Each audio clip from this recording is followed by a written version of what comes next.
Hey everybody, Mike the Gamer Guy here with the first impressions of the brand new Mario Kart 8 DLC Pack 1 featuring The Legend of Zelda.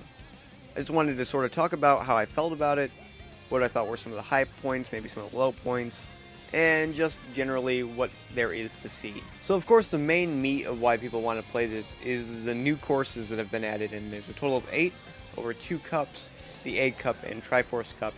And we've got some pretty good courses here, and I'll just go through each one and give you my brief thoughts on the course overall. So, beginning with the Egg Cup, we have Yoshis Circuit, which is a GameCube returning stage, and one I really liked on the GameCube. As I understand it, though, the course itself is actually based on the DS port of this course that was featured in Mario Kart DS. The change really isn't that noticeable to me. I guess it removes a secondary shortcut, but I'm not really bothered.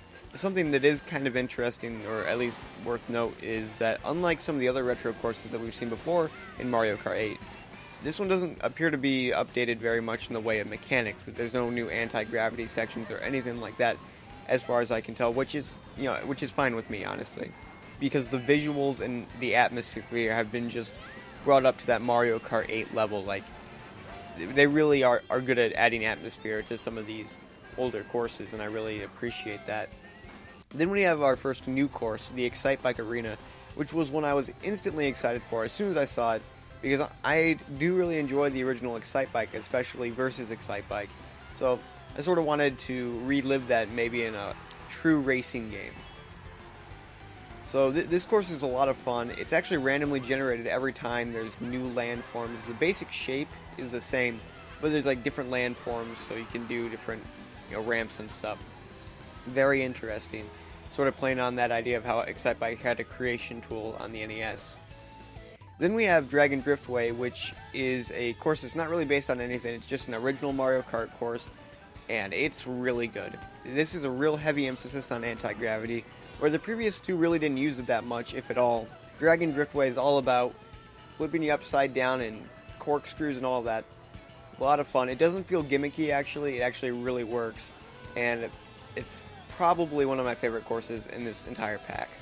But what's got to be my favorite course overall is Mute City, which is the final course in the 8 Cup. Of course, based on F-Zero, very popular racing series.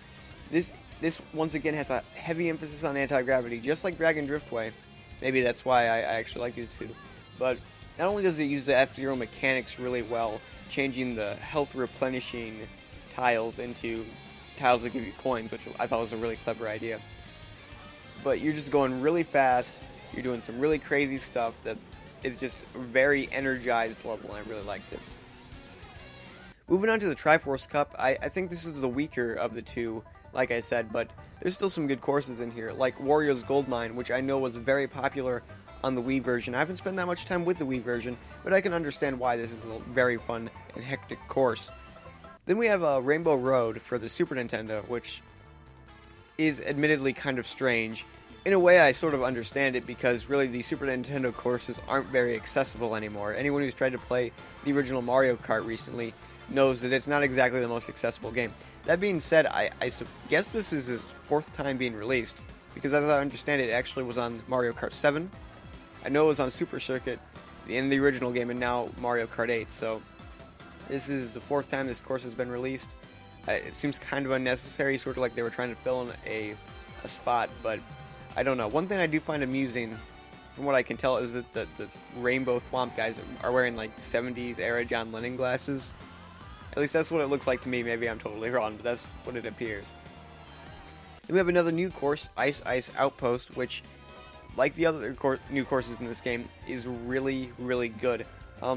The atmosphere, once again, like the Yoshi course, it's really just brought up to that next level, that Mario Kart 8 level, because honestly, that's what this game is becoming known for, is being the most atmospheric Mario Kart game. And it's understandable. This is really amazing stuff. The course itself isn't anything, I guess you would say, that's special, but it's definitely fun, and it's one that I'm going to definitely want to play again. Then finally we have Hyrule Circuit, which is, of course, the one that everyone wants to play.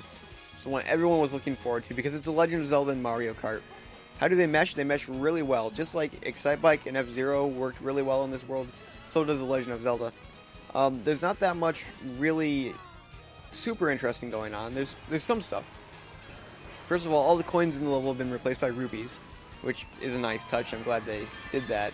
As well as adding a few Legend of Zelda-esque moments, such as if you hit all the switches, then it'll open up a platform, and sort of like little puzzle-solving stuff. So I'm glad that they're trying to acknowledge the source material, and it is a fun course. It's just not nearly as crazy as F-Zero or Excitebike end up being. They're not as hectic. So overall, my thoughts on the returning stages and the new stages. As far as returning stages go, we got some pretty good ones here. Rainbow Road is a strange choice, like I said, but honestly, it's a fun track, so it doesn't bother me that much. All the new stages are good, but I think that Mute City, Dragon Driftway, and Excitebike Arena in particular are really good, and then the other two are just good, but still good. My favorite one, like I said, is probably Mute City. Just overall, a really good selection of tracks. Of course, that's not the only thing in this DLC pack, though. You also get 3 new characters and a couple new karts, so that's sure to add to the experience. Now, even though this is called Mario Kart X Legend of Zelda DLC Pack 1, don't really be fooled into thinking that The Legend of Zelda really takes center stage here, because honestly, it doesn't. I mean, Link as a playable character is really cool, and Hyrule Circuit as a course is really cool, but really it just seems sort of like a way to advertise it rather than actually tell you what's in the pack. Speaking of that, the pack currently is going for $8. The best way to do it, in my opinion, is to buy both this and DLC Pack 2 in the bundle that they have for $12, because not only do you get both DLC packs, and 1 and then 2 when it actually comes out, but you also get some extra colors for Yoshi and the Shy Guys, so everyone during a local multiplayer can play as those characters because they are very popular. Alright, so thank you for watching my first impressions video of Mario Kart 8. This is the first impressions I'm doing, so if you enjoy it, please tell me, and I'll maybe do more of these as time goes on. So thank you guys for watching. See ya.